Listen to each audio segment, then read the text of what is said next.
நேரம் ஒரு செய்தியை சுட்டிக்காட்ட விரும்புகிறேன். அண்மையில் சமூக ஊடகங்களில் ஒரு செய்தி பரப்பப்பட்டது.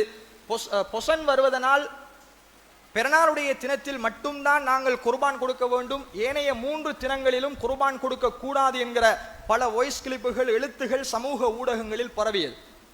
இந்த செய்தியை பொறுத்தவரைக்கும் இது ஒரு பொய்யான செய்தி என்பதை கணியத்துக்குரிய சகோதரரை புரிந்து கொள்ள வேண்டும்.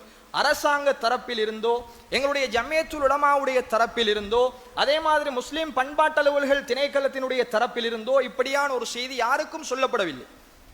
ஒவ்வொருத்தரும் தங்களுக்கு வருகிற செய்திகளை பரிமாறி பலர் பிறநாளுடைய தினம் மட்டும்தான் குர்பான் கொடுக்க வேண்டும், ஏனைய தினங்களில் கொடுக்க முடியாது என்கிற நிலையினால் குர்பான் கொடுப்பதை கூட விட்ட சகோதரர்களை நாங்கள் பார்க்கிறோம். எனவே அப்படியான ஒரு செய்தி வதந்தி என்பதை பலகட்ட நாங்கள் விசாரணைகளின் பின்னால் ஜம்மியத்துல் உலமாவோடு தொடர்பு கொண்ட பொழுதும், பல அரசியல் ரீதியான தலைவர்களை தொடர்பு கொண்ட பொழுதும் அது பொய்யான செய்தி என்பதை சொன்னார்கள். எனவே கணியத்துக்குரிய சகோதரர்களே, அதை நாம் புரிந்து கொள்ள வேண்டும்.